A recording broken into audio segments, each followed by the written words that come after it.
Well, hello, everybody. Welcome back to the Corcoran Entertainment Show. I'm your host, Franky Corcoran, and today we are here with the very first episode of Thursday Think Tank with Christian and friends. Christian who, you ask? Is it Christian Bale? Nah, it's Christian Potenza. Christian, what's going on? Oh, a lot of keeping it real, Franky. A lot of keeping it real. Actually, according to IMDb, it's now Anthony Christian Potenza. But that wasn't you. That was somebody else. So Anthony's my name. Well, that is your Anthony name, to Christian be fair. is my name, but somebody else changed my name. Even when I called my agent, I was like, hey, somebody switched my thing on IMDb. I've been trying to contact IMDb forever saying, hey, that information you have isn't correct. It's like sometimes IMDb is like Wikipedia. It's like anybody can post stuff. And some people were posting that I was on their production, for something. I was like, I don't remember doing that. Looking at my resume, I was like, oh, maybe I did, or maybe I did. I don't know. And so people were putting and I don't remember that. And but yeah, when they changed my name, a lot of weird stuff happened over the last little bit. Like my name getting changed, my bank accounts getting hacked, my YouTube channel got hijacked and I couldn't get into it. And, because there was a lot of fraud happening, like my bank accounts got hacked and they stole stuff. And we know who some people are, but the others we don't. But it all leads back to this Sonia Jezebel Cote woman who started this campaign. It was beyond a smear campaign that she's done.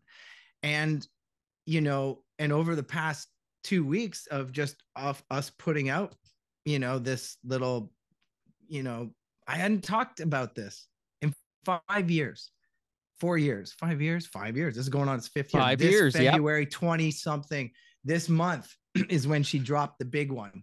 And she just went on a serious campaign. Before that, it was leading up to this big one where she colluded with a lot of people. And as it's happening, my agent's calling me, and I was teaching at the time going, what's going on? What's going on? She's doing it again. She's like, what did you do to this woman? Like, why does she keep doing this? I was like, I don't know. I really don't know. I know she's a narcissist and like really, really troubled, she has done this before, she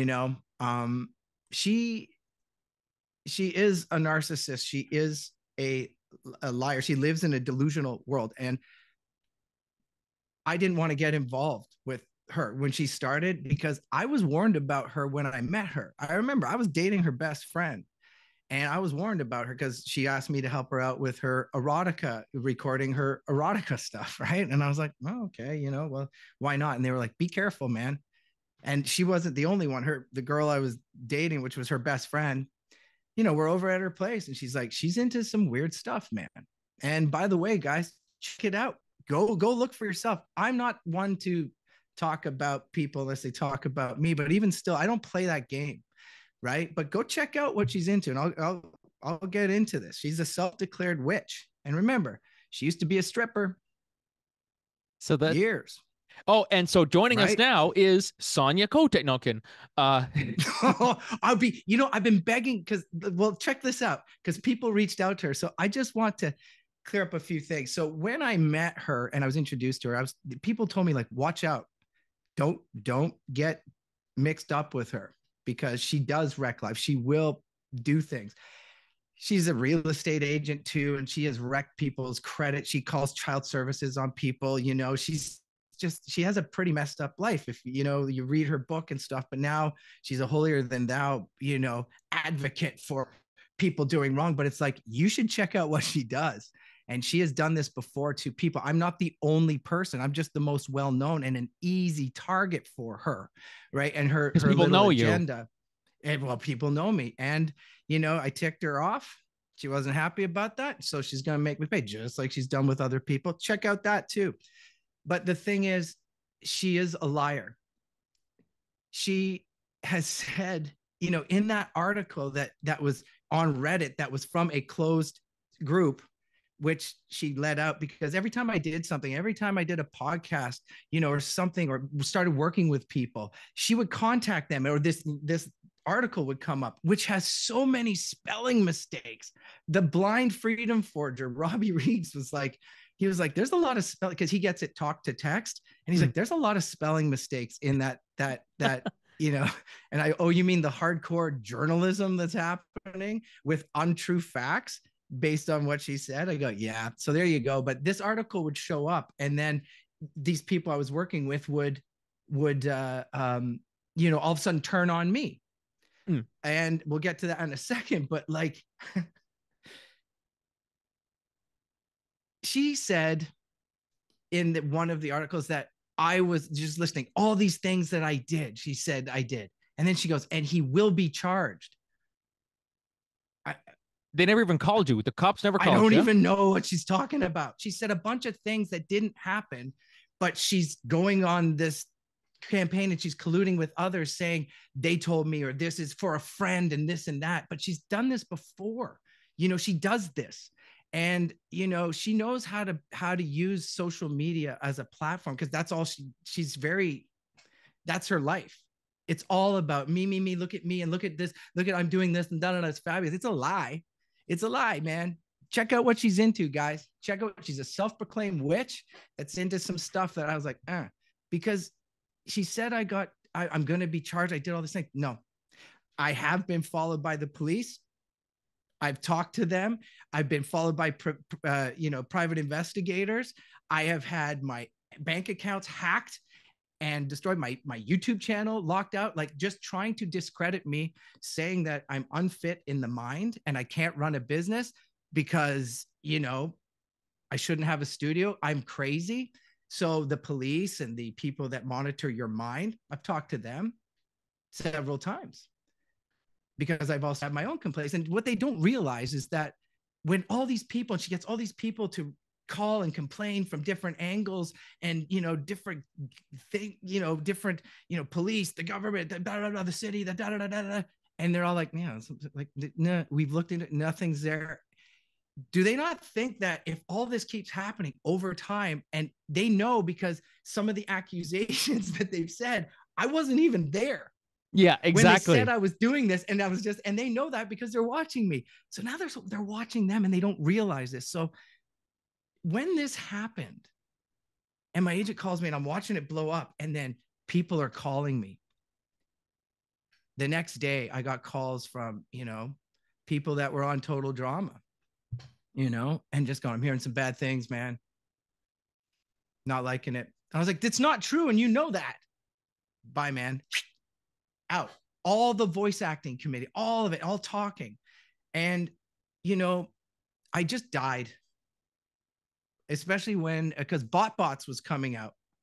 And that's that Transformer show on Netflix. And I played Clogstopper on that. So I got a call from the casting director, because nobody else called me, just people going, what's going on? They weren't calling to check up on me to see how I'm doing. They were asking you, like, what the fuck? What the fuck? Because they're concerned about the launch of BotBots, which they may not be able to air because of all these allegations that are not true, that are floating around the internet. And on the internet, things are on, blowing up on Reddit or this and that. And all these allegations, you're guilty until proven it. So I died, like they were just wondering about if BotBots is going to be on. I'm just wondering, I'm in every episode. I'm part of the main cast, but I've lost all these other jobs. You know what I mean? It's just like, man. And so I died, and I just thought of it while this is happening. It was like a giant bear, just is going to just devour, that pops up and just like eats you. And they say when a bear is going to attack you, play dead. So that's what I did. I played dead. My body left, and I was like, so they're attacking this dead corpse of a person. Cause I was just like, I kind of just want to leave this life. I want to start producing. I want to do something. I don't want to be a voice. I don't want to compete with all these people who obviously don't like me, who are working with me for years. And now apparently nobody likes me, and I'm the devil. And I'm like, all right, well, there goes 25 years of a career. So as of now, like, you haven't touched base with them now, like in recent years, man. Like never even touched. No, I never even talked to Sonia until the last time she walked out of my studio. And then the next day, I get a call from like child services. I get a letter saying somebody complained about me and all these things. I was like, so I'm talking to them going, that's not true. Then I go into ACTRA, and I'm like, there's all these allegations. I was like, what? Well, here's my here's my studio. I'm answering their questions. Like, I don't even know what they're talking about. Right. Like it's and just... then it's just an onslaught of stuff. And then people at the studio, this and that, people are, I'm hearing bad things. And all of a sudden I'm losing business and it's just crawling apart. I'm getting gang stalked. I'm getting like followed. I'm getting like cars just like screaming by me, like graffiti on my on like where I'm living, and throwing rocks at my windows, and like, dude, animal, like, cause she's a witch. She's a self-proclaimed witch. She's into some stuff. Look into her stuff, guys. This ex-stripper who's into like witch stuff and rituals to do things, right? Check it out. I'm not even making this up, right? She boasts about it. And so anyways, I play dead, and I just let it happen. It sucked. It really was life changing. You do die. Old self dies. I'm like, great. So but what bothered me was that I'm not fighting back. I'm not coming on the internet. Like I'm not engaging. You're looking for a fight. That's what they were trying to do. Bait me so that they could clone me as like, or claim me to be, what they said I was. And I was like, I'm not that. I don't care. Goodbye, everybody. Because if you come out and apologize, it's like, first of all, what am I apologizing for? You know? Yeah. Well, remember, I'm talking to the police, I'm talking to lawyers, and I'm talking to other people in the industry whom I'm working with, who are all watching this, who are supporting me. And these people are like, thank you for finally saying something. We were just wondering, like, and we got your back. And I have testimonials from other people that, had said, come to me in tears. Like, sorry, they made me, and they were talking to me. It's like almost getting those people that get interrogated and they're like, I did murder this person. They were like, did he do this? Did he do this? Yeah. And they were, and some of these people very much are scared right now because I have their stuff that they said, and they collaborated. Yeah, collaborated. I was like, what are words? What are words? What are words? But they collaborated with them, and they're scared. They're freaking out right now. And I have their testimonies, and I've given them all to the police. But the thing is this is how it works. And it showed up because there was, because I tried to protect all this from the Freedom Forgers. I was like, hey, like, you guys can be over there. I'm over here. Like, just leave the Freedom Forgers alone. That's not an industry thing. And you shouldn't attack. You want to take me down, then they're done. Their dreams are done. So I was like, no. It's bad enough that my business partner and acquaintances and stuff like all fell apart. But I was like, okay, that shouldn't have been. But, what is meant for me will never pass me by. You know what I mean? And no weapon formed against me shall prosper. So I just had to, and under the advice of my lawyers, friends, the police, they're just like, the only thing you can do is just lay low. Just lay low. It sucks. It's going to suck. It's going to be bumped. Yeah. And I was like, yeah, but it was neat because I was watching it from the outside, because I had people on the inside telling me exactly what they're doing, who are telling me exactly, and I'm just giving it to the police. I was like, thank you. And they're like, I'll give you my testimony too. Like, when it comes time, I was like, great, because that's the thing. I'm coming out now. And what they don't understand is, like, they thought they had the internet on their side. They thought they had the union on their side. They thought they had this movement. And it was like, not really. Just for those that are just went along with it, but like, they're screwed now too. But like, we had so many people surrounding them, and the last 2 weeks they're coming out. So a case in point of how this works. So we had some parents of some special needs, some autistic people in the Freedom Forgers. Like, while I was trying to deal with all of this, we had some new people sign on. And while I was trying to deal with all this, like, and just like battle it and keep it away from the Freedom Forgers. Yeah. Well, Sonia had reached out because she knew I was working with some people, because my phone was tapped, like my emails and everything was like, all my doings were being monitored. Right. So then I just noticed, I was like, that's weird that person all of a sudden got the article and started treating me different. And then just was like, you know what? Blah, blah, blah, blah, and just, and I was like, okay. Can't argue, that's interesting. Yeah. And then it started bleeding into the Freedom Forgers program. And I was like, wow. because they're like, we can't have this, man. I was like, well, obviously you've never worked with a celebrity. I'm not just an EA that's, working with some autistic people doing like art stuff, I'm like, I'm a well-known voice actor. In fact, the Freedom Forgers and all my fans grew up with me, watching me. Literally, I grew up with you, Right. And I hadn't talked to anybody since this happened. The last time I talked to a fan was when I did a podcast with my friend Joe in Chicago. He's autistic, and he did a podcast, and then he releases it, and they started attacking him. They approached him and said all these things, and that I'm going to get arrested, and that I'm going to take him down, and I'm going to steal money from him. And he was like, what? And I'm talking to the mom. He's crying. I was like, you did that.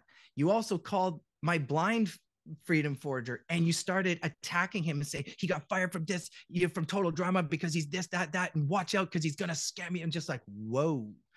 And they started doing that. And I reported this to the police because this person who did that is a teacher as well. Right. Yeah. And she stole money from us, and she just discredited. But this is what's happening. They've tried to recruit people on this campaign, and it's all bullshit. But you can really get a mind hive, going in your favor if you are persuasive and if there's a lot of people. So all this is happening, and I'm just like, what the hell? But at least it's not the Freedom Forgers, except for the one woman who's a teacher who called my student and said all this stuff. And I was like, whoa, you just lost your job, man. You just lost your job. Yeah, you're done. Out. I was like, what are you doing? And gave, my student like trauma. He just didn't know what to do. But this is what they do. So we had some other parents in our group, and they had his name is DJ Stevie, and that's the name I gave him to help him boost his YouTube channel, because he had a YouTube channel, and he has a thing called Autism Rocks. And I was going to work with these parents, Derek and Yalem, and they all of a sudden, because they got in touch with Sonia, just started freaking out on me. Like, we read the article. I was like, it's not true. It's nothing. It's proof. I've never been approached by the police. I've never been charged. I don't know what's going on. And they're like, blah, blah, we want our money back. I was like, listen, your son, we're about to move out of the studio. Can we just move on? And so after convincing them to stay on, which I regret right now, they did it again, because I got them a job. I got the Freedom Forgers a spot at the London Comic-Con, and it was going to be our first con. But because I wasn't advertising, I was off social media because it makes me an easy target, and I'm trying to protect them. They got to 3 other parents and 3 other students, and then they started turning on me. And then these people went nuts, and then they left the program. Then they wanted their money back. And I was like, why is this coming? And they're like, you should wait and see. I was like, what's going on? I just want you guys gone. And because they didn't fit into the program at all. And then they took themselves out after London Comic-Con. We're like, hey, we did some great work, everybody. Like, awesome. We met Veronica Taylor, who wants to join us. Veronica Taylor. You know what I mean? Pikachu. Yeah. Pikachu. She loved the Freedom Force. She loved what we're doing, and she loved it. And we're going to be producing our cartoon. She wants to work with us and stuff. And then these people just in our one meeting, they just went ballistic, and we're like, whoa. And everyone else was like, okay. And then the weeks following, they started this campaign, and I couldn't figure out what they were doing. But then I'm getting calls from other people. These people, they left the program, and then they wanted a refund. I was like, no, it doesn't work that way. You took yourself out of the program. It's like, no. And I was just trying to get things going on. And then on Sonia's, on the thread, some other person on YouTube who did like a sizzle reel of the thing and broke it down. I saw DJ Stevie, and which is them. It's their son, Derek and Yalem's son's page, their YouTube channel. And they started going on. I was like, first of all, you're using your son's YouTube channel as you're venting against me when I was talking about the pitfalls the traps and the no-nos of doing exactly what you're doing on this thread with like, there was 17,000 views at this point. And I was like, and they're all pro me. And you're coming and saying, he's a liar, he's a scammer, and he takes advantage of disabled people and all this stuff. And they were like, what are you talking about? Where's the thing? And I wrote back, I don't know if I should have, but it was just like, I read so much. And when I saw them, I was like, it's kind of a shame that, you still don't get what I was trying to teach you about social media and about YouTube and how it works. Yeah. Because look at what you're doing. And the second thing is, you're using your son's autism rock thing to vent against me.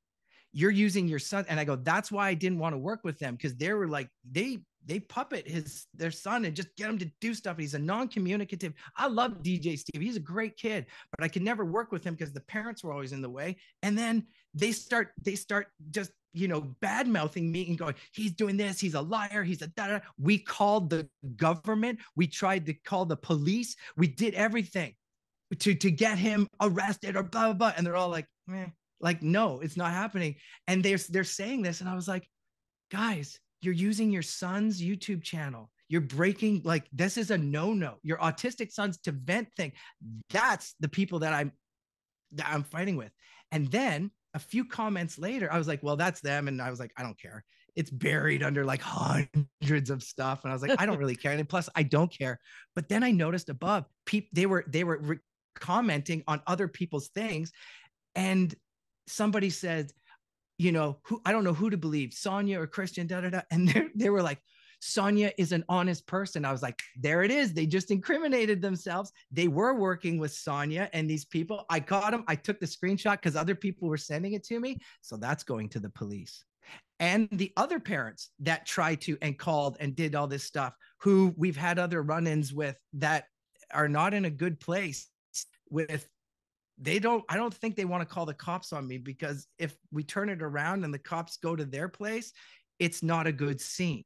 Do you know what I mean? And I'm like, what are these people doing? But they're so mad. So anyways, they did that. And I'm like, it's all based on lies. Like Sonia even said in her latest comment, because somebody reached out to her on this thing, and because somebody sent me a screenshot, and they were like, and he was very sexual towards me. He made advances and stuff. I'm like, no.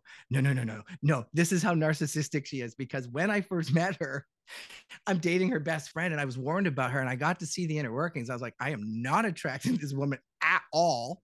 And I've been warned about you. So I'm like, no way. And I was like, what gives you, just because you walk around throwing, like, she writes erotica, she's an ex-stripper, she's always doing stuff, and just like, just always sex, but like, I'm not hitting on you. Just because you're acting like that does not mean that I'm reciprocating. And the other thing is, it's just like, so not my type. You get up close to all that plastic surgery and falseness, it's just like not sexy. So I don't know why she's saying that. Like, and she just repeated herself with shit that she said before because she's being questioned. I'm like, oh, dude, wait till more questions come, Sonia. Wait till more questions come. Not by me, because I'm done. I'm out. Not only am I a victim, I'm a witness. And I have all this testimony from other people who have told me what she's doing while she was doing. I got all the screenshots and videos of everything she's done. And she's done a lot. And it's not true. And I reported to the police. I got it all, so I'm like, I'm ready to I don't want to fight with her. I'm just going to let it naturally, organically happen, because I've been quiet for 5 years. And I'm like, I don't care. I didn't care back then. I hurt, but I was like, I'm going to take this opportunity to heal and fix myself and like get away from these people. I don't care, because now I'm producing stuff. I got some big things that I'm producing that nobody knows about. And I'm working with some very famous and well-known people within the industry who all know about the situation, watching it going, oh, yeah, this will be interesting for those people. And I was like, yeah. And they're like, good for you, man. Good for you. And I was like, great. So now I've leveled up because I'm 51. Now it's about the Freedom Forgers, or like getting other people into voice work, which is, well, I want to make my own cartoons. I want to make my own cartoons. And the people I'm working with right now are like pretty famous people, and we're making cartoons. And I am so happy with my life. So I thank these people, but I'm not even mad. I just want them to know that, like, keep talking. It's great. you're surrounded, you're implicating yourself. And if you ever want to bring it, like at least bring out, I don't know, something new. Like you don't have anything new. You never did. You made it up. Those people are turning on you. They're not even there. So like, let's get on with it. Like, if you want to have a discussion, let's go. Let's go. Let's bring it out. Because my people are ready to come forward as well. You know what I mean? Yeah. So, and that being said, I'm cool to like, I've said what I need to say. And like, even by you letting me get it out last time, I was like, great.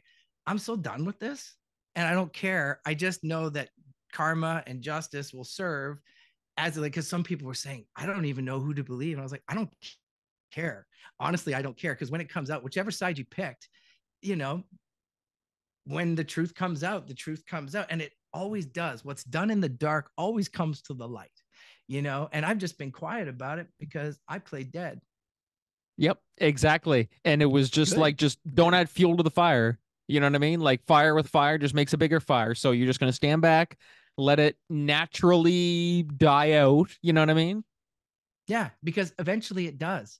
And they don't have anything. It's like, if they were to like, he's doing this, I was like, I haven't talked to Sonia in 5 years, yet she goes on as if I did something to her. I had never talked to her. She's just Jack's like, people. You guys still talk. Like she lives next door to you. You know what I mean? Like, I remember the first time she did something, I texted her in Facebook. I was like, hey, listen, I don't know what your problem is, but I know you have problems. And, but why didn't you come talk to me if you were mad at me? I thought we were at least cool like that, but you went this way because that's what you do. Dude, she has wrecked lives. She has gotten people like just decimated financially, their homes, right? So remember, she's a real estate agent too. She has access to, and she knows people and she's into weird shit. But check out her stuff. Check out her track record, guys. She wrecks lives, man. It all adds up. It all adds up. What's done in the dark. So it's like she did this to herself now, and so did other people that colluded with her. Like there was a casting agent that told a parent and a kid in front of other parents and kid, and a very well-known voice director. She works for this well-known voice director who I've worked with before, who stopped bringing me in and nobody did anymore. But she told this young girl who's at one of the agencies that I work for with their clients, told them, we stopped bringing you in because you're working with Christian Potenza. And she's like, what? And she goes, those things aren't true. And she's like, we don't care. You're working with him. We didn't bring you in. Damn, that got back to me. That's going to get back to the union. I just told the agent, I waited on that. I sat on that for a year because the mom was in tears. The kid was in tears. And I was like, that's what you do. And you're still promoting yourself as, hey, come work with us and stuff. I was like, there you go. So that's going to leak out too. There's been a lot of people within the industry that did some shitty things to me, never even checked with me, just did stuff. And I was like, okay, all right, I'll just hand that list over, just like they did to me. But I'm not doing it in a vindictive way. I'm just going, here's what really happened. And these are the people that did it. And these are my testimonials. These are my people now. And we're going to speak, but you know what? Not until the investigation's done. You know what I mean? Or when I get called on, because I'm not just a victim. I'm a witness now, So yeah, it's been nuts, dude. But the best part about it is I meet people like you, who I have discernment and boundaries now. Instead of, I'm boyfriend of the world. Hey, let's talk about total drama and voice acting. Blah, blah, blah, blah, blah, blah. I was like, nah, I'm just producing now. But then when I meet people like you, who's like, starting out and you got a little thing going on, I'm like, hey, I really like that. What do you run? You got a theater company? Theater. Yep. And I also do. I act in lots of like my theater company. I do write, direct, produce, sometimes act in them, but then I'll also do some acting with some other troupes around here, apart from my regular full-time job in a building supply center. So I do a little bit of everything, but really my heart and soul is within theater and entertainment and podcasting. Yeah. See, and you remind me of a young me that wants to do like create and have a community and stuff. And that's exactly what I tried to set up, is that, and it got destroyed. But now I have created it, and it just has a different form of what I look like. But I would have never met somebody like you when I was like, surrounded by all these people and I got fans and I'm doing my own thing. I would have never have met you, and just been like, hey, tell me a little bit about your thing, and like, how can we work together? You know what I mean? Like, I'd like to help you out, but like, I want to help myself out too. You know what I mean? And because over COVID, when I started building studios in people's homes or businesses or, some agencies, and, right now, one of my favorite things to do is to build a studio into somebody's house and open up multiple streams of income, or digital scrapbooking with your family, turning your life into a production, and like upping your game, so you're not just doing schlocky TikToky things. Like, you're actually doing something where you could make some income or get clients doing it, and then you can still do your schlocky Insta, TikToky, whatever, influency, blah, blah, blah, blah, blah. But what about 5-10 years from now? Think about your future. Because I'm like, guys, I never thought about it, and I sure as hell didn't see something like this happening to me, and just like, record scratch skip. What? I mean, nobody happened? ever goes into life expecting that to happen. I'm going to have these allegations. I'm going to have like nobody ever goes into life wanting that, and No. but you've come out on top, like, especially since all this has happened and you've said your piece and everything, like, you're on top. Like, is that how it feels to you? Like, you're like, I'm it's confident? funny. You know what? It's funny because I don't feel like I'm on top of anything, because I'm over here watching it. I'm in this meadow right now with the warm warm sun on my shoulders, and I've got my friends, and I've been doing so much other things besides like voice acting or acting. Like, no one's bringing me in once you got the stink on you, even though nobody even asked me like what's going on. They just go, hey man, I'm hearing bad things. Anyways, I gotta go. Like, that's it. And they all walked away, and I was like, cool. So my whole world changed. But I realized that I was in the wrong place. I'm trying to impress people that don't even like me. Yeah. What the was I thinking? These were my union, my peers, and da da da da. And I felt like an advocate for, an ambassador for Fresh TV with, all the shows and the being so well known. And then it's all stripped from you. Like, hey man, just because it's Canadian TV doesn't mean the Illuminati's not, like, you know what I mean? Like, Exactly. It's an international show, right? There's some weird shit that's happened to me. People I don't even know messing with my life because who they are and whatever, the gatekeepers or whatever. But it just goes to show me that, when they're done with you, they're done. But you really see who your true friends are. Yes. And you also have to go within. You have to go within. When it happened to me, I dropped to my knees. And I was like, I'm so tired from the fight, I can't make a fist. And this is where a little bit of faith came in, because while I'm down there on my knees, I'm just like, oh, I don't even know what to do. And I realized that there was 2 books beside me. There was one here and one here. And I was like, what's this one? The book that I write myself. Ha! I know what that is, because I'm a book that I write myself kind of guy. Yeah. I do this. I alchemize. I create my own life path and destiny and da da da. But this one beside me, I was like, what's this? The book that has been written for me. What could this be? And you realize that there are some things in life where there's some paths that you're on. Like, it's like, I always tell people like, hey man, I just want to find my voice, or I just, I want to take voice because I want to find my voice. I was like, first of all, you don't find your voice. If you find your voice, that means you're looking for something. That means you're disrupting and you're uplifting things and you're moving it all around. You're disrupting a natural environment, looking for something that's hidden. Yeah. When in fact, it's not that way. You meet your voice on the path that you're on, and it lasts for a season. And what's a season? I don't know. Depends, because I've seen things like with my own life, car accident changes my life. The birth of my daughter changes my life. You know, meeting somebody new, falling in love, it will change your life, whatever. So that season, right? So for all of us, yes, there are natural seasons, you know, like you hit puberty, you hit a thing, you turn 16, you turn 18, right? You hit that, and that changes your attitude and everything, but it's a season. Everything is a season. And unless you acknowledge the season you're in, you know, they always talk about being in the now, in the present. I was never in the now before.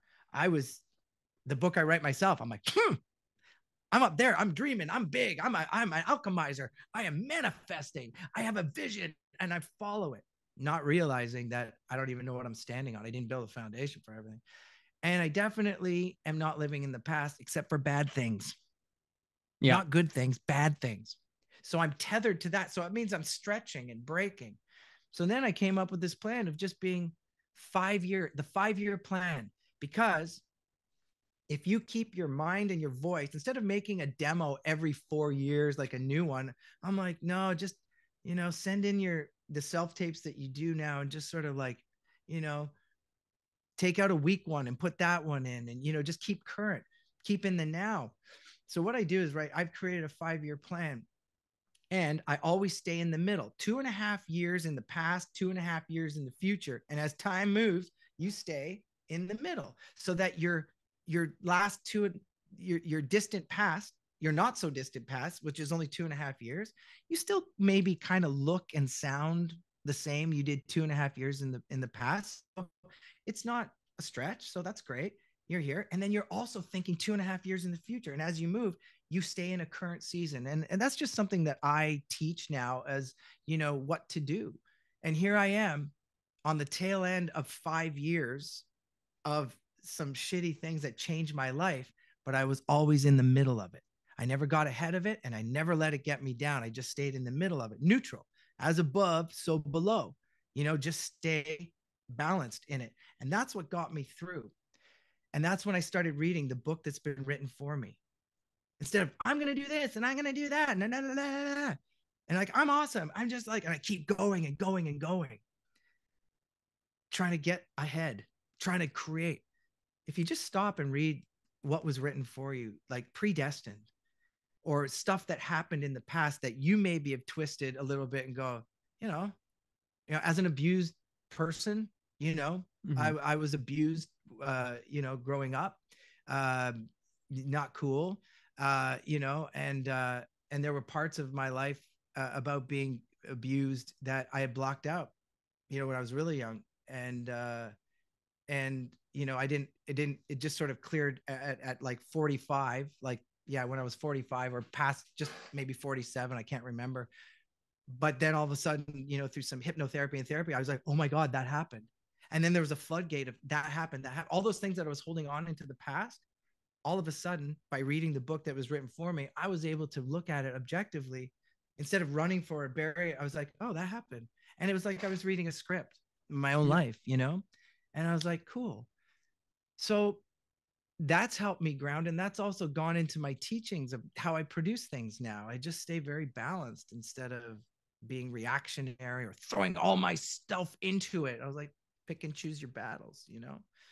And that's why I like, when I ran into you, I was like, hey, you're doing some stuff that I wish I would have done back then when I had the inkling to do it, but I was chasing fame, or I was doing other things. You're making 6 figures, going to cons and doing the voice work and all that stuff like that. Yeah, like literally. Did somebody say voice acting? You know, I was just, what was I thinking? I did it to myself too. That's why I was like, you know, I'm okay. I'm okay to be done with it all. You know, I don't do conventions. I stopped, you know, I didn't even like charging for my autograph. That felt weird, you know, but how much would you charge for an autograph? It depends, because sometimes I couldn't make up the prices. I wanted to keep it $20 for everything. But you go to an event, because I didn't have a booking agent. I tried a booking agent, the same one that did Tara Strong, all the big players, at the thing, Billy West, Yes. DiMaggio, all of them, they had the same booking agent. And I like working with him, but I was like, I make my own merch. I know my fans. I know how to book my flights. I'd rather keep my money. Yeah, absolutely. But it was just hollow. I realized I was becoming a parody of myself. I'm not even acting anymore. I'm giving shout outs for people's, birthdays, cousins, animals, like whatever. And I'm just like, what have I become? Why is my autograph worth money? Like, I was like, I got to stop, because all these autistic people, all these people who are being abused, who are being bullied, these outsiders are coming to me going, I want to be a voice actor. No one will let me. And I was like, I'm you. I come from you. Yeah, and that's what hit home in the documentary about the Freedom Forgers. Robbie Rigo, of course, I think it was, said, I always wanted to do this, but nobody would let me. And because you had mentioned that you years ago, it said, I was told that I had a learning disability, I couldn't pursue what I wanted to pursue, and here you are now. So if only people would just give people like that a chance, you know what I mean? It could go a long way. It really could. Yeah, and that's the thing. And then I realized that I have a talent. Yeah. But if I don't show you or make you realize that you have a greater, or if not the same amount of talent, or just talent in general, then my talent is for nothing. Right now, my talent is to show you that you have talent and that you can do this. And it's very simple. There's many entry points. But what's the dream? What's the 5-year plan, man? Like, how's this going to roll out? What do you really want to do? You want to do that? Well, these are the steps you got to take in your own time, man. In your own time, sister, man, whatever. They, them, Bro, everybody. Like everyone can do it. Everyone has a voice and everyone has a story to tell. But unless you meet your voice and acknowledge the season it's in, your story may or may not be told. And if it is, it may or may not be correctly. Am I setting these off? Is this you just make the it's so cool how that is. You're not even trying to, and it just pops up on the screen. That's so neat. Guys, here's one. Create a love language for yourself. There. By using your voice. Look at that. You know what? That's not a filter. That's real. He's actually doing that. He does that in real life. Guys, it's like this all the time.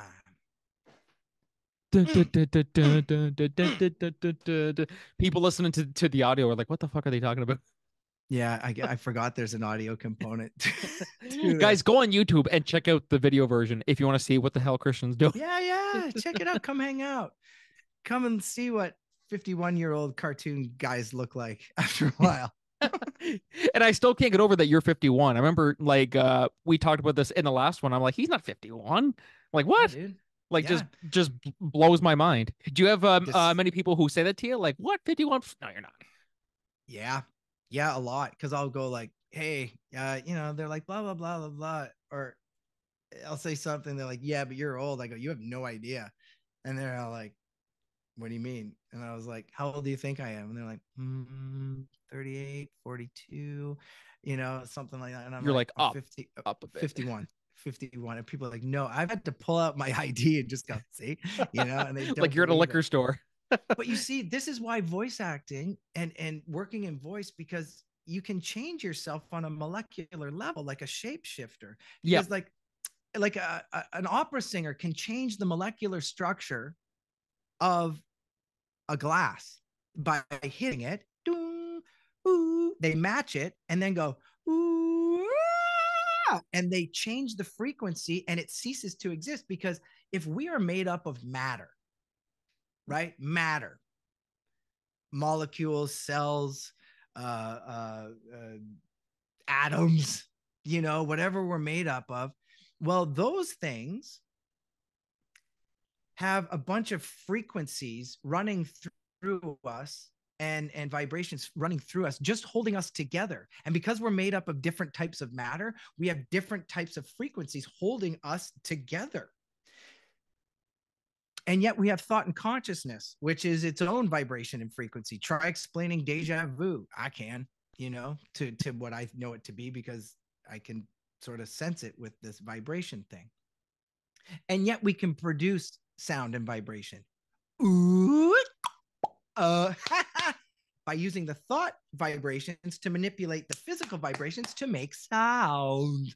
And we can record it, and I'm just like, so essentially we're all just vibration. But if you understand how it works, you can literally change how you look by how you sound, right? Because for the last 27, 28 years of my life, I've been a professional actor. And for 24 hours a day, 7 days a week in multiple countries, my sound has been rotating the earth in some way or that for 30 years. That's got to do something to the sound. Yeah. And the vibration. But I know with what I just went through with a whole bunch of low frequency vibing people, that it's changed me. It has aged me. It has aged me. And this is where I started recognizing my age. This has made me grow up. This situation has made me grow up and realize I'm going to do this now. I've done my tour. It's too bad that at the time right now, people are like, oh, well, he lost it all because he did these things. I was like, that's not what happened. That's not what happened. It may seem like that, but you'll see. Yeah. That's not what happened. I actually did change. And this was my way out as well. I took advantage of this. This is my out.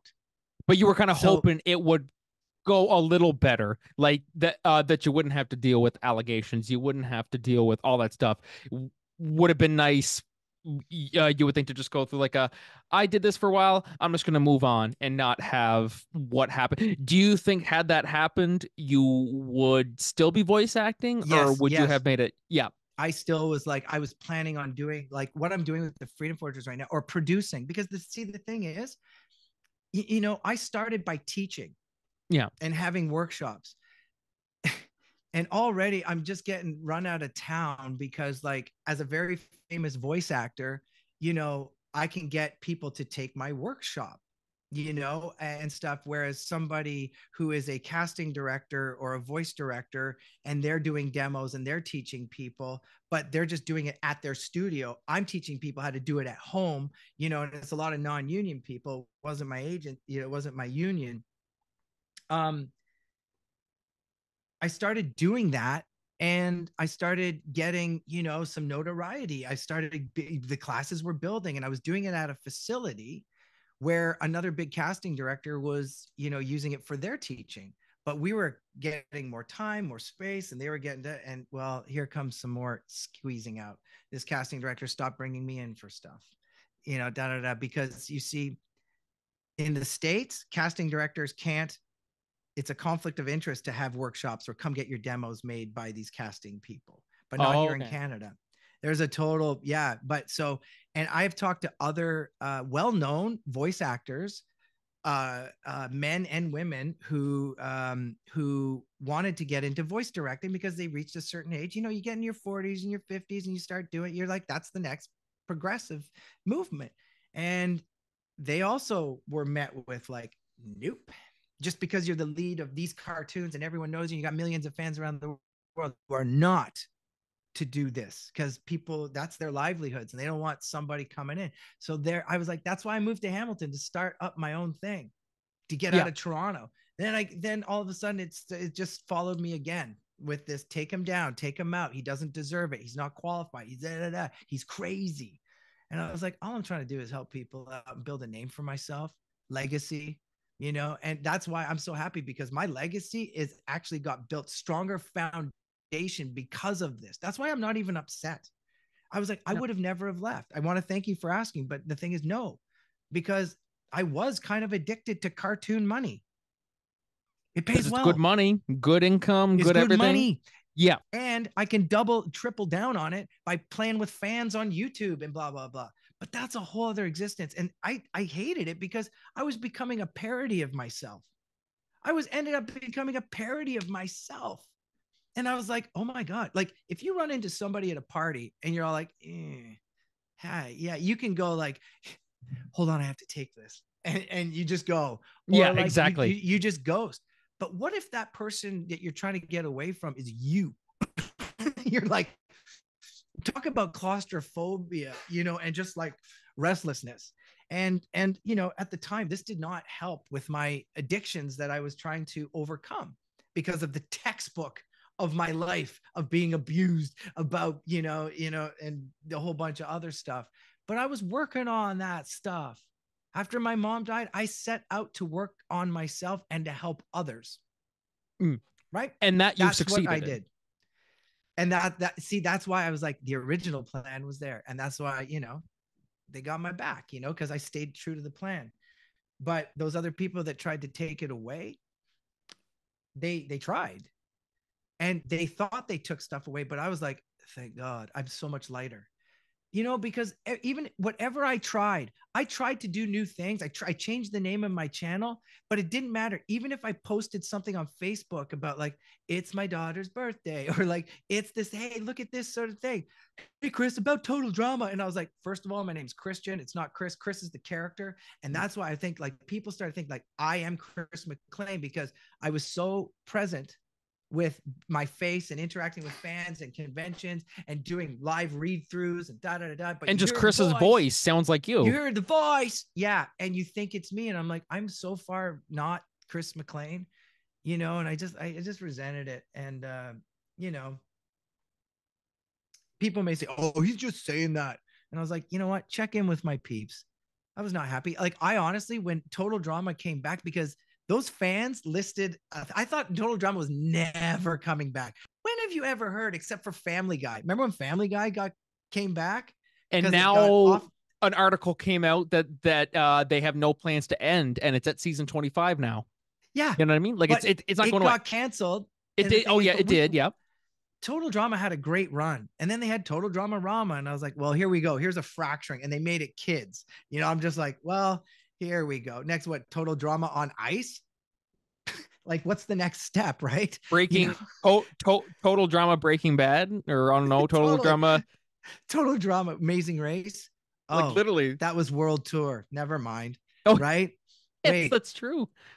Total Drama Survivor. Oh wait, you know what I mean? I didn't even think the show would do well when it first came out, because it's just like, oh, it's Survivor. But like most Canadian cartoons, get a season or two, no big whoop.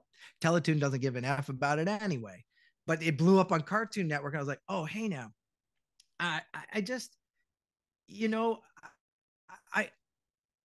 I thought it was done. And I was like, I hadn't done a convention. I stopped doing stuff. I was really enjoying what I was doing.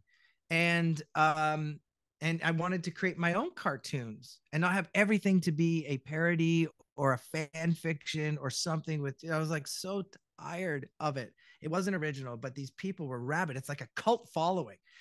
But then when the fans did a thing, they made that big long movie, and I was like, I didn't even watch it. I was like, hey guys, jokingly, I said, hey guys, do you need a host voice? Jokingly, because I just said, hey, well done. Because I've helped kids out. They did a school project. They made a Total Drama thing, and I lent my voice to a school project. You know what I mean? Yeah. Or they did a thing. I thought I was just joking.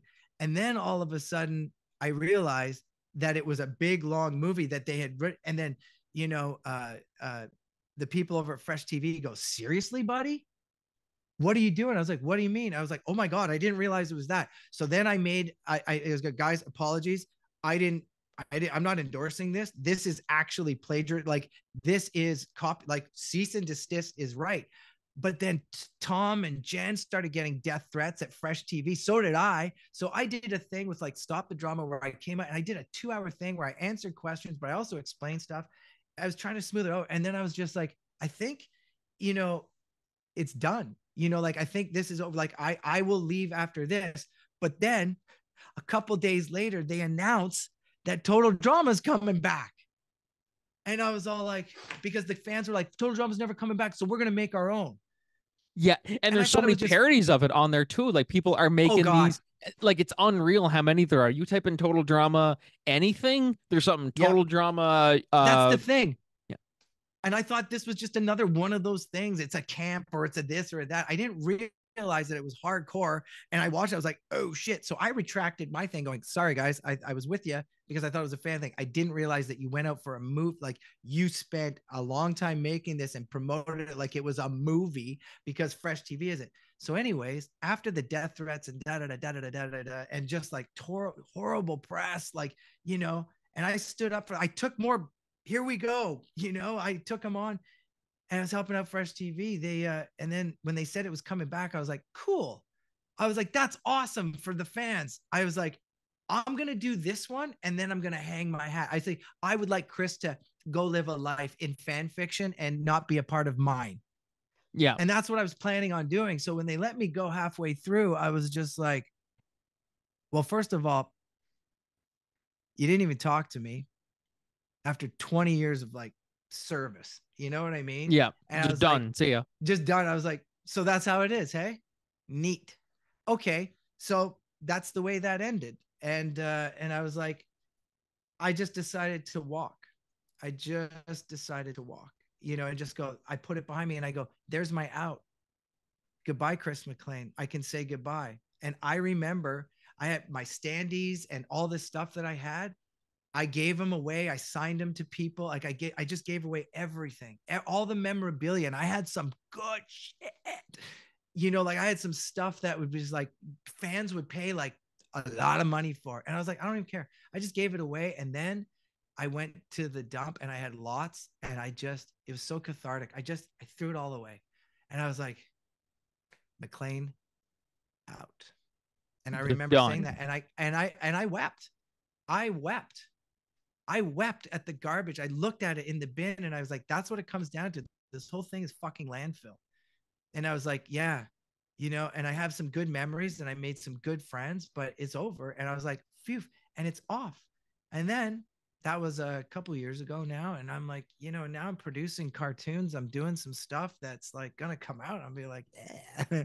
You know, I'm really happy. And it has nothing to do with Total Drama because I sound like him, it impeded me from getting other jobs because it was all like, you sound like Chris McLean. I was like, because Chris McLean sounds like me and you're not bringing me in for the other voice. Like, you know, I was doing bots on Netflix. And I talk like this. And it's kind of, you know, it's kind of like, it's different. Or Dirk Danger off Almost Naked Animals. Dirk Danger talk like this, you know? And I was like, nobody knew that was me or cared, you know, because they didn't hear the voice. But very rarely was I asked to do other things because they always like the notes from casting were, can you do anything else besides this stoner surfer thing like Jude or Chris or Dada? I was like, I can, but you're not bringing me in for it. Yeah. Look at the part that I got in today. Fucking the guy opportunity. Says, dude. That's one of his fucking lines. Yeah, exactly. What am I to do? You're complaining that I always do dude, but you keep bringing me in for it. I was led to the bed here. You know what I mean? I was euthanized. And I was like, all right. So I was like, maybe I am better at, you know, that's why when I ran into you, I was like, I like what you're doing because I'm doing this, but I wanted to do this years ago, but I never had the chance or I couldn't because I was doing all that stupid other stuff.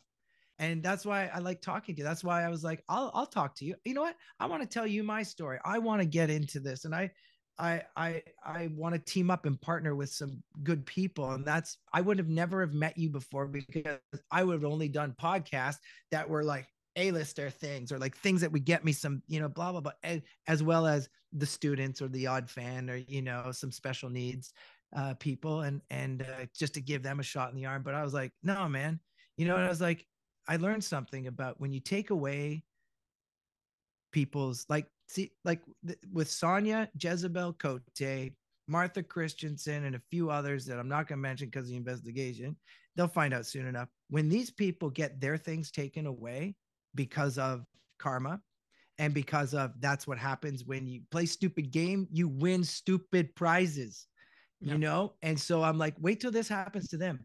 People wouldn't be able to handle a fingernail clipping of what I went through. You know what I mean? I'm just like, some people will be done. That's it. I can't handle anymore. But that's how karma works. You have to go through what I did and you have to learn your lesson and you got to go talk to God. You know what I mean? Like and how you handle with it, how you go through it, that's up to you. But at least you know how I felt. You know what I mean? Yeah. So like, yeah, it's that, but I don't even care about this stuff because like what we were just talking about was like, hey, let's build stuff, let's do stuff. That's what I'm into, and that's what I've been doing. I haven't been like, oh me, oh woe is me. I was like, okay, new obstacle. Okay, I gotta go talk to the police. I gotta talk to my friends, or collaborate, write it down, get a testimony from somebody. Great, report it. But this was my life. I was a fax collector. Things came to me naturally. I wasn't even snooping. Things were coming to me naturally. So I'm just here collecting all this stuff. And the whole time, it was just like a box office window. I would just meet people, but really behind the thing, I'm doing other stuff that nobody knows about. Yeah. I've been happy. I have not been miserable. I have been financially screwed. And if it wasn't for the support of some people and people in the industry that I have been working with through the whole thing that have kept me very employed, knowing that this would pass and that it would turn over, if it wasn't for them, but I would have crumbled, but I didn't. I became resilient and found ways to survive without the industry. What happens if you take somebody's fame away or their notoriety or their reputation? What happens to them? Can you survive? Most can't. I did.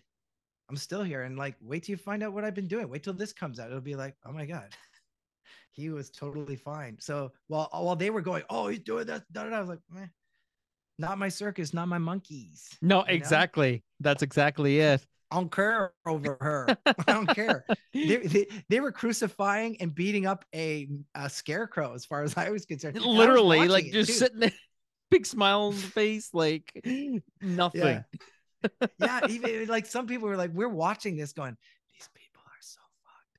They're fucked. Like they're gonna like keep doing it. And they're getting more enraged. Like they're getting into it. It was just like they were being led by their own ego and stuff, but like the wrong way, except for a few people that circle back because they're starting to turn at each other now. I've gotten people coming to me in tears going, and then they did this, and then they told me, and then like, I feel terrible. It's because I know it wasn't true, but and I was like, cool, can I get your testimony? And yes. And there's so many people. So I'm like, I have a stacked deck. I'm not afraid. Anyone wants to talk to me, I was like, I'll tell you what happened. No one's ever asked me. They just went with it. Yeah. Mind hype, and I was like, cool. I don't care. And guess what? God showed me all the people I don't want to ever talk to again. You know what I mean? Yeah. In the right light, you can see people's true colors. And that's one thing I've learned, and I saw a bunch of brokenness in my industry and people, gatekeepers who shouldn't have jobs. Like COVID showed us that certain jobs shouldn't exist. And, we all got scattered like pool balls, but within the industry, you take away the gatekeepers and the studios and this, and people have to do it from home.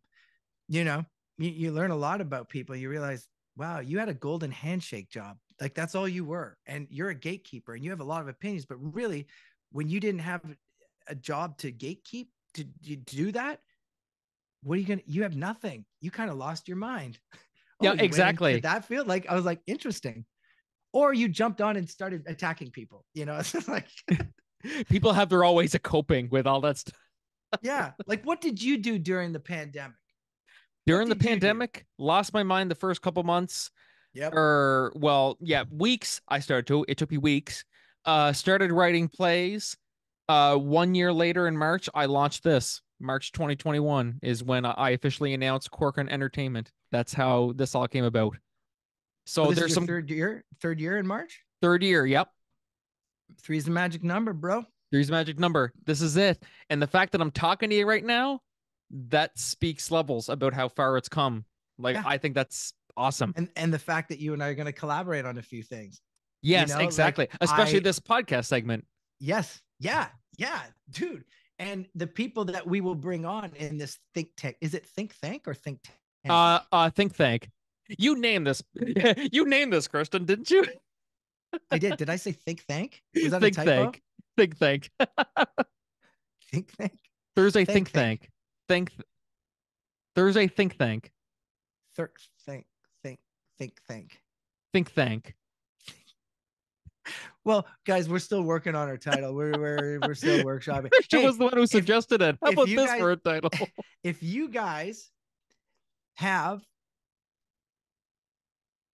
an idea.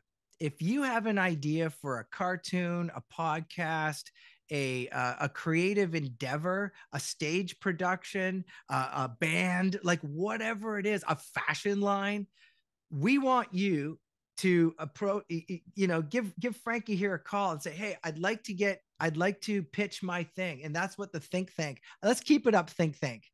Perfect. That's what it is. Yeah. Think tank. Think and thank you, but people get to come on and pitch their idea and get a platform. You know what I mean? That's what this should be, a community, a collaborative, a community based on collaborative movements, right? Community, communication, collaboration, right? Yeah, exactly. Equals content. That's our four cornerstones. That's right our here, platform guys. right there. Right there. I don't even remember. What would I say? What did I say? I said community, communication, collaboration equals content. Those are our four corners of the foundation of this thing. So if you have an idea, see, I'm workshopping this out loud instead of just between you and me. And I don't know why I'm whispering, because they can hear this, can't they? But I'm just thinking this out loud. Here, Frankie, I'll do talk to text, and but you see, perfect. If you have an idea for an app or something and you want to get it going, you give Frankie a dingle here and get in touch with him and get on the show every Thursday. You want to pitch an idea, you've got a cartoon, you got an idea, you want to flesh it out, you want to pitch, come to us and let's open it up to the community. You know what I mean? Let's make it happen. There's one thing I also learned since my mom died, then my dad dying in 2019, then going into a pandemic. Life is too short. Life is what you make it. Yeah. You don't have to go far to find yourself or go on a quest, the hero's journey. It's like, you got that kids book. I'm working with a lot of moms right now that wrote kids books over the pandemic, and they're great because those can be made into apps, those can be voiced over, they can be made into interactive thing, they could be made into animation, but we have the wherewithal to do them all ourselves now. You don't need to go to network. You can put it up here. There's so many platforms that you can put your stuff out self-published. I'm producing a podcast right now with a doctor. He's in the biohacking era. The biohacking era. It was the era. Wait a second. It was the era of biohacking. That's good. Yeah, nothing but gold here on Think Tank. Nothing but friggin' gold.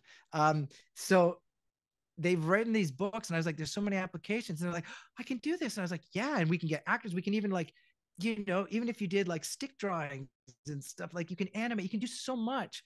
And just even the process, the creative process of putting something in development to create this content, to create your watering hole, to create your brand. There was one lady I was working with. She had a book, and we were thinking of doing we were thinking of voicing it over and making it sort of interactive, with a page that you can turn on your iPad for your kids to, and it's interactive. And then we started talking, and then we realized that all she really wanted to do was make merch for the book, not even do an audio book, kind of like Calvin and Hobbes, never voice it, never voice Calvin and Hobbes. You can never, because that would kill it. And so I was like, well, let's make merch, and it's just be like, yeah. And then she's got really into making merch and creating like almost like a Hello Kitty society out of her one book. You know what I mean? It's just all, and I was like, that's great. But and we need more of it. But there's so many things. Because listen, electronics is a voice. Gaming is a voice. Photography is a voice. Fashion design is a voice. Mechanics is a voice. I don't care what you're into. Skateboarding, it's a voice. And in this world of social media and multi-platforms and programming and content, you can create your own world without having to promote anything. You just do it. But if you want multiple streams of income or pillow money, as I call it, you know, it can be done. You just need to say your idea. You need to come up with a format. You need to, come up with critical path. And there's so much you can do, even if it's just a hobby for fun. Because I always tell people, be a tourist to your talent and keep your job, your whatever it is, especially if you're in the arts, as a hobby. Because a hobby is something that you do because you love it. You love it. Yeah. And you always get better at it. Like, do you think, I always talk about Bob Azumi. Are you a fisherman or anything like that? Not me. No, used to be, but like years ago, but I haven't done much of it Right. in recent Neither have days. But I watch a lot of fishing things on YouTube, shorts and stuff like that, because I'm like, yeah, it's like I'm still there, but not. But But but you look at somebody like Bob Azumi. I always was fascinated by Bob Azumi, the Canadian fishing host, because I remember watching his stupid cable access show when I first started getting into fishing, and seeing a lot of these, like, cable access fishing shows. But I remember Bob Azumi, because he was getting up there, but he was just starting when I started watching it. But then I remember watching him. He just made, like, he's at like some politician's house. They're flying him around the world now, not just in Canada, but they're flying him to these resorts, like in-fly fishing, where you're just like, do you think he started out going, I'm going to become a professional fisherman? But nope. Bob Just Azumi created his own line of brand because of a hobby. So that's why I say, people, like, keep it a hobby, man. Just keep it a hobby. but it That's could blossom into something, you never know what that seed, that kernel, is going to turn into, No, if the exactly. conditions are right. But, I always say all roads and paths lead to you to where you need to go, but just don't be married to an outcome, exactly. follow the energy, man. But I would like to start off, because like you and I, we've talked behind the scenes. It was like, oh, we're gonna do this and we're gonna do that, blah, blah, blah, blah. Like little kids going, yeah, we're gonna do it in our magic time machine. Yeah. And that's great. That's creative juices flowing. Will all of them happen? No. Will one of them happen? Probably. What if we braid them? What if we throw them against the wall? What if we deconstruct? What if we pull the tappy? Because I'm in an industry where I have seen memes turn into 13 episodic live action or cartoon things. And I've seen, feature films reduced to a meme. You know what I mean? And all things in between, in this new era of just content and platforms. It's just so incredible what's happening. And I love being that. I love not being confined by the union and being, because right now, ACTRA, during the strike and stuff like that, they had a thing called activists. They weren't union members. They weren't even actors. They were activists. And it was really sad to see all these voice people, boy outside of Wendy's just going, hey, boy, you lie. And there's like a group of like 5 or 6 people, and it's just like, oh, it's embarrassing. It looks, and they're complaining. I was like, I used to be the voice of Wendy's every summer. Things happen, they go. Welcome to, like, you're not needed right now. You aren't that important. They want somebody else, especially the white people that were always like, oh, they want to see BIPOC and eat, East Indian. There's nothing for us. I was like, oh, you have no right to just go. It was like, no, man, you're just not needed right now. So go and work on your other stuff. Stop waiting for the pellets and compete, like, to get a spot. It's just like, is that it? Is that it? But, it just got so funny. They're asking us to pay our dues, for the union. And yet there's no work, and they want to pay us their dues. And they're just, my emails were all about the strike and updates and this and that. And I'm like, and I was just like, that's not acting. That's it. That's not. While all this was happening, and while people are, like crucifying me and I was like, that's why I'm glad I'm gone. I am so less stressed. And now I'm just creating, and I'm free. I'm free. Like, oh, I'm still a union member because I don't want to lose my benefits. Am I working? Nope. But I'm producing a lot, and I'm working with a lot of union members. Right. So that brings something. But I'm producing these shows that'll come out, and I'm writing myself in them. with some Yes. big friggin' names. Like I'm in big names, and has nothing to do with Fresh TV or Total Drama or anything else that I was stapled to or tattooed on that I couldn't leave or do anything else. So I'm like, I'm done. Christian Potenza, the voice actor, Christian Potenza, the actor, is like, that's gone. If I get, an acting job, this and that, somebody wants to see me, well, it's going to be different Yeah. because I'll be in my late 50s and I'll be sounding different. Maybe I'll get those like hard rolls again. If they, I got this right on, from people casting, they're just like, you're hard to cast because here you are at 30 something and you are a young father. You bring your daughter to your auditions and they're looking for a 30 to 35 young dad with a kid. And I was like, I have that. But at the time, I look like a frat boy at 21 going, what's up, spring break, And I was like, so they couldn't cast me. And like, I couldn't get arrested, in that's kind of funny what I just said. That's ironic. It's ironic. But the thing is, I couldn't, casting was confused by me unless it was comedy, this, that, the other thing, or just something that was built for me. Like a lot of stuff, I would just make up my own lines or just be a wild card. But that's another reason why, my style or something was a little unconventional. That's why I'm just like, I'm going to produce my own stuff and collaborate with other people and just get away from auditioning for stuff. I'm 51 now. I want to produce. I want to direct.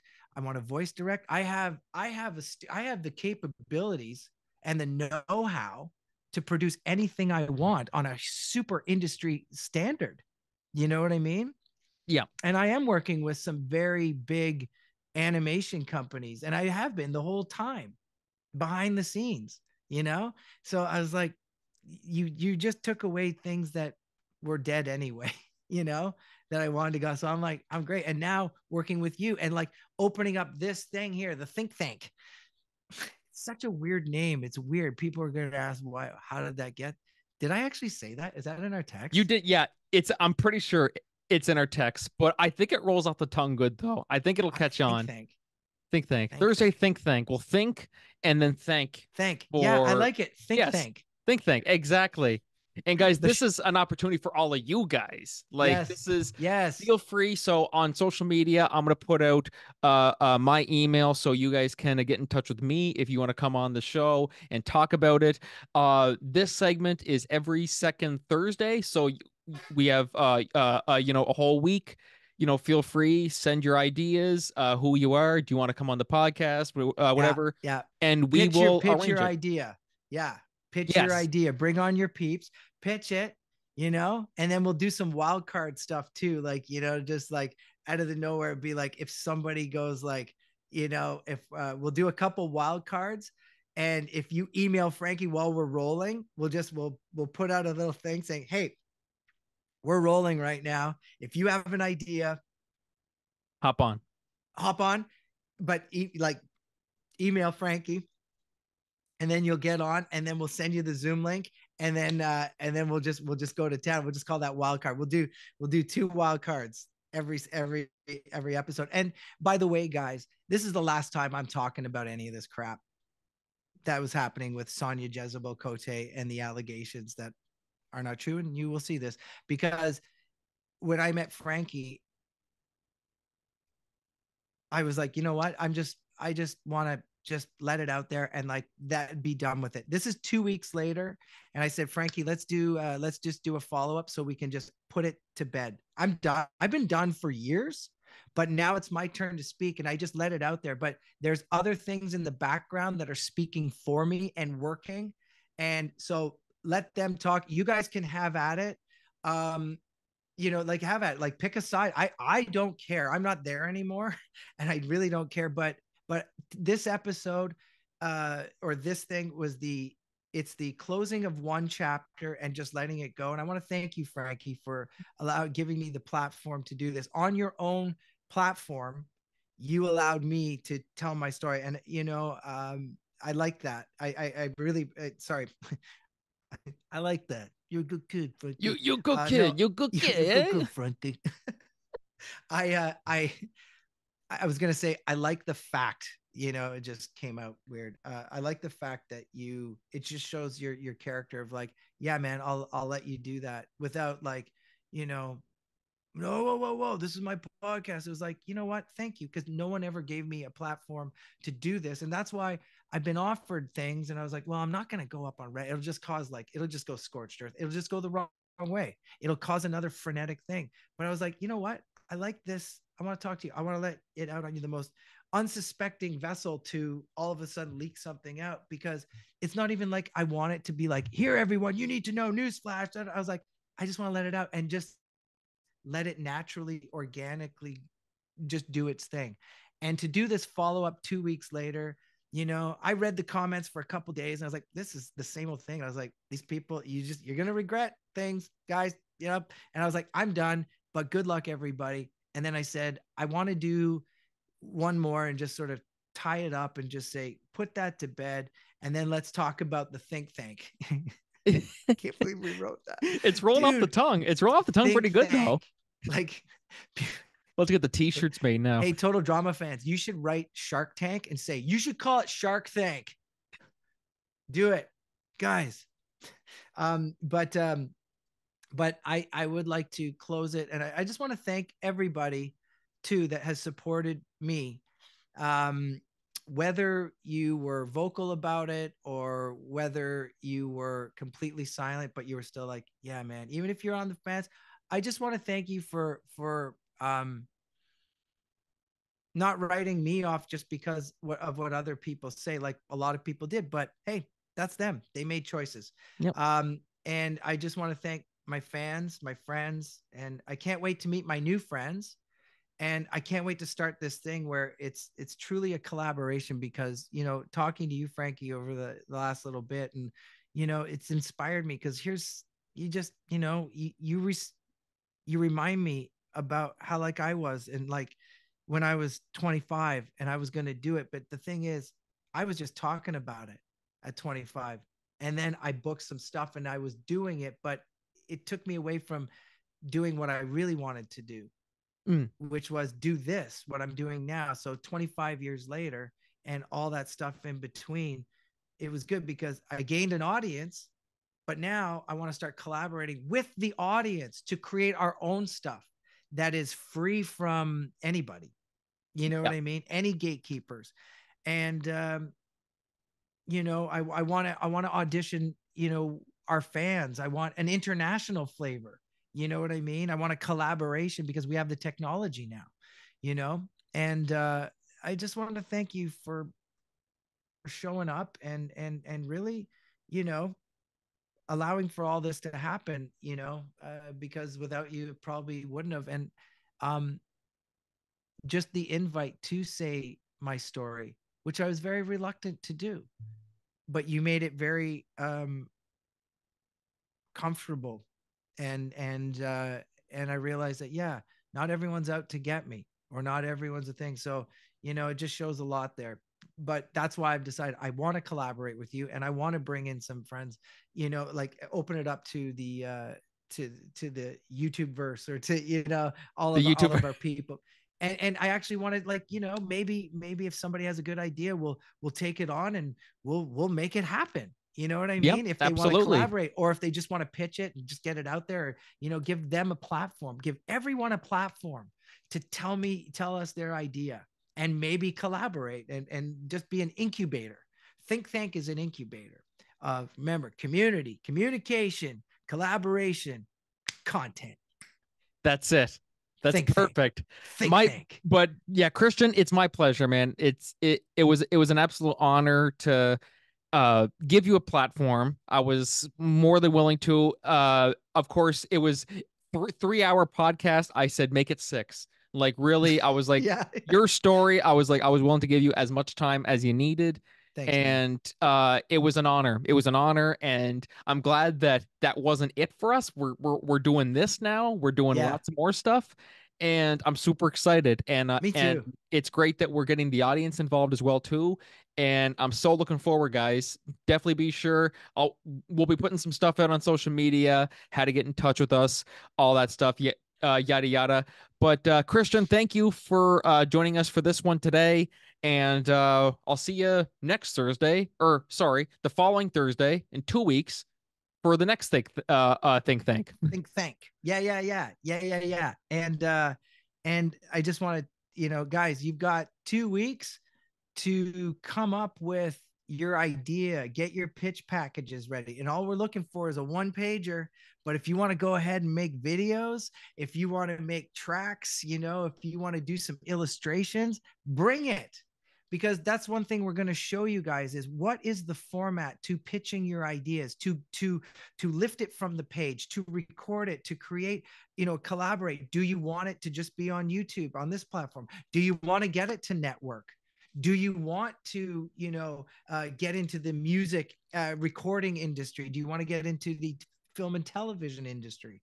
Do you want to create an app? Like there's whatever you do, please join our society, our community, so that we can all help each other get the things. Let's in do the it. Thanks. Like, in the thanks. Let's think about the thanks. But I do want to thank you. And again, and I look forward to, platforming. Like we're going to be launching our Freedom Forgers stuff too. And all of their podcast and all of their stuff. They have agents now, and they're like, we're going to be discussing all of that. And we might have some theater engagements, you and I. Yes, that's true too. Yes. So stay tuned for that, guys. We got lots. We got lots. I didn't want to leak it, but I'm going to say something like, there's some theater engagements that we would like to work on. And I'm going to go out to, where is it? Miramichi. Oh, I'm gonna be there. I'm gonna be there, man. I'm gonna bring my friends over there. We're gonna do some great theater.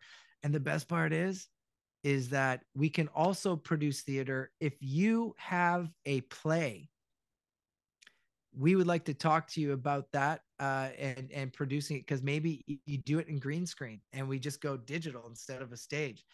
Because I had a great idea of doing Julius Caesar set on a golf course. Oh, that'd be fun. I always thought, like, you've seen Julius Caesar done, and they try to modernize it. I was like, I would like to see Julius Caesar done on a golf course. I like that. Like a film.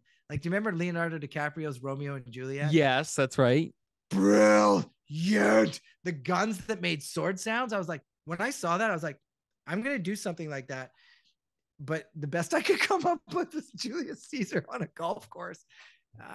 But it works though. It works so well though. It does work very well. In the country club, right? Yeah. Like, oh my God. We'll be careful not to leak anything on here. But guys, thank you so much for listening to the Thursday Think Tank. We'll see you in 2 weeks. Get your ideas out there. Stay tuned on our social media. And until then, this is Franky and Christian signing off. Take her easy, man.